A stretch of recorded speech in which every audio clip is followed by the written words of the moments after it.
Welcome to the District 5020 portion of the Grant Management Training. Our objectives today are to go into detail on our district community grants and point out specific global grant policies for District 5020 and also cover club qualification. There are some changes in global grant funding. Now the Foundation will match non-Rotarian contributions as long as they do not come from a cooperating organization or a project beneficiary. All global grant applications must now include the results of a needs assessment prepared by the host country. Details are on the District 5020 website as well as the RI website. Some revisions to global grant reporting are to bring the reporting layout in sync with those of the global grant application to make it more user-friendly. Both primary contacts, host and international, must sign off on the reports. A new category is disaster grants. These are not district grants nor global grants. They are grants specific to a particular natural disaster and are applied for by the affected district. Districts outside of the disaster area are not involved and cannot initiate. Some specific District 5020 global grant policies. The maximum match is $15,000. Clubs may only have 3 active global grants. If a club is late reporting for an existing grant, they cannot have new applications. We will match club funds for global grants only if a district club is the lead. Turning to district community grants. A point on terminology. We use the term district community grant rather than district grants to differentiate our grants within District 5020 from the district grants that are discussed in the Terms and Conditions document. The district grants discussed in the Terms and Conditions document are a one-time grant to the district from which we then create the district community grants. What compromises a district community grants? Here are some of the factors. Clubs must qualify annually. It is a reimbursable match up to $3,500. Reimbursable in that the club upfronts the full amount. Requires Rotarian involvement. It is approved locally at the district. It can either be local or international in scope. If it is international, there is no requirement for a host club.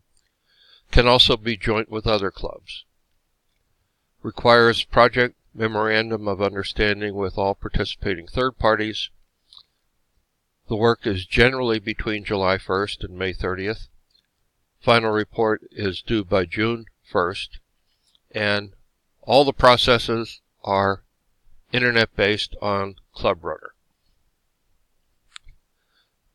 Though not strictly the case, community grants can be thought of as a 2-year process. Year 1 is the preparation year. This is where the foundation training and qualification comes in, project and partner identification, funding sources.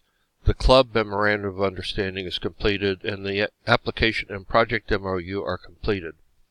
Year 2 would be the execution year. This is where the project will be approved by the district. It's executed and reported. Once the report is accepted by the district, then the club receives their grant money. What qualifies your club? You need members trained for the execution year and a club memorandum of understanding for the execution year signed by the execution year president and president-elect. This MOU is valid for both district community grants and global grants. So we've mentioned two memorandums of understanding. One is a club MOU. There's only one required for each Rotary year. It's between the club and the district. Covers both global and community grants. Required each Rotary year. This plus trained members qualifies the club. The project MOU is specific to each grant. It's between the club and the project beneficiary, other Rotary clubs if involved, supporting organizations, and non-governmental organizations if involved. The flow of a typical grant year: once applications open, a DCG number is assigned and authorized to complete the application. No funds may be spent or work begun other than planning or coordination until the grant is approved for execution. Once the first round of applications stop, we will open to a second round if funds are available. If a club has a first round grant, they are eligible for a second round as well. In December, we ask clubs if their grant is on track to complete. From there forward, we will have a queue for available funds, and we ask that you focus on project with a short execution time. Some changes in the district community grants. They can be used to fund the Global Grant Community Assessments. They also provide fundings for visits to project fairs.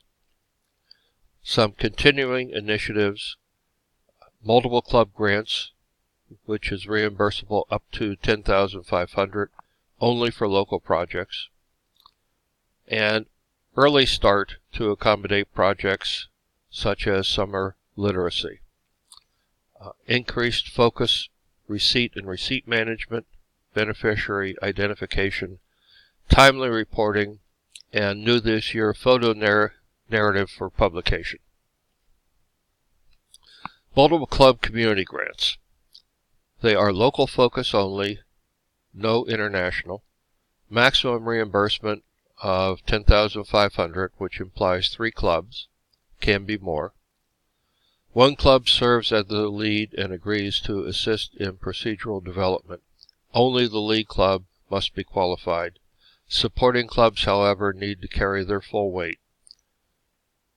On the first round, there is no individual community grants for any of the participating clubs. They can participate in a second round. A difference between multiple club contributions versus a multiple club grant. The key difference is in project involvement. In a multiple club grant, all clubs must fully participate, where in a multiple club contribution to another club, it's simply financial support.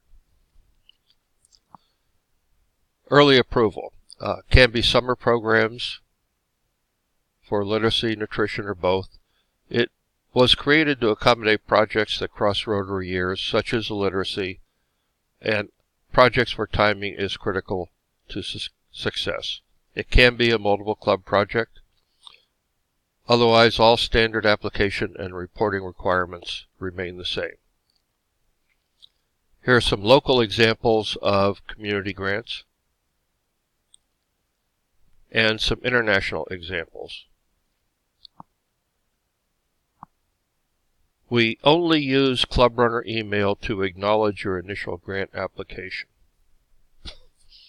After that, it is personal email or phone for all other communications. There is an activity tab within Club Runner that is only used for recording grant communications, not as a communications mean. Please ensure you use the DCG grant number and name as a subject line.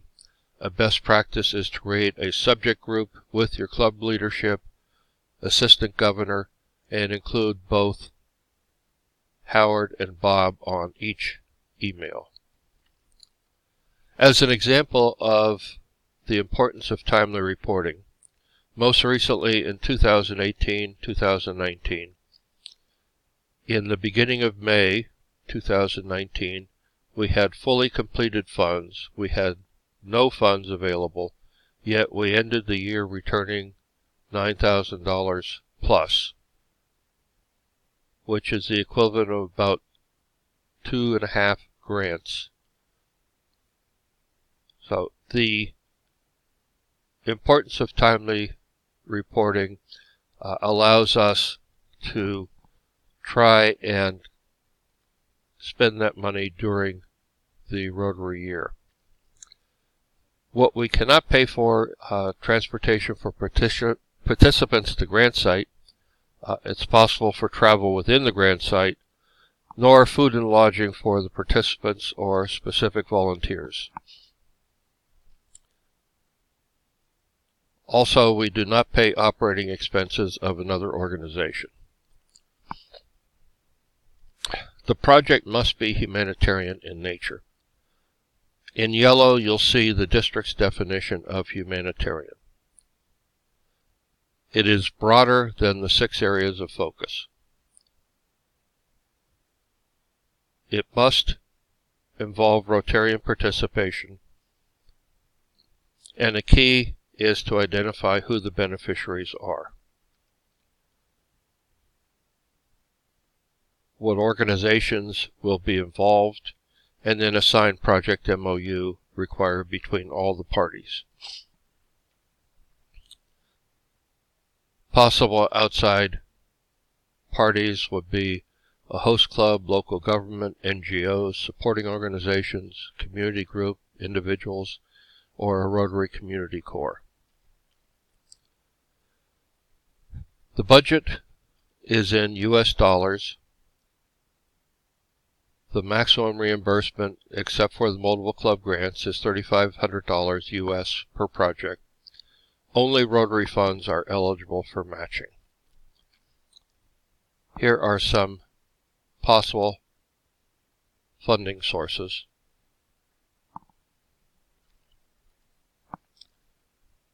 When reviewing an application for approval, here are key points that we look for.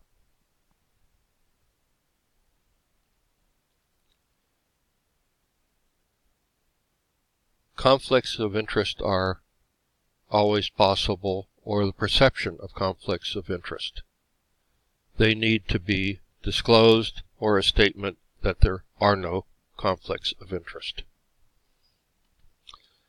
If Rotarian involvement is not possible or impractical, there are alternative activities. Looking for 3 elements there: Rotarian involvement and fellowship, a related type of local project, and publicity and public awareness. For example, creating weekend food bags for the local community is an alternative form of involvement.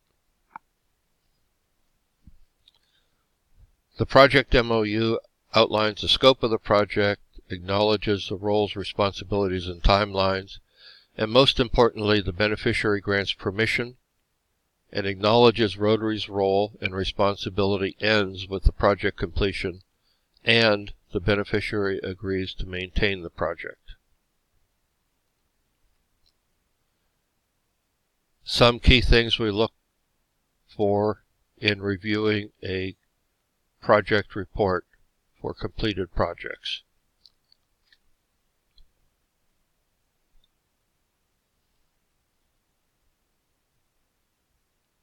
There are videos on our YouTube channel that address a number of these issues.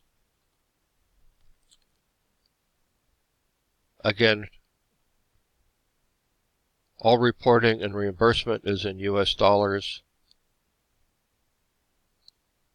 On YouTube, there are explanations about creating a spreadsheet referencing the expense items to the receipts.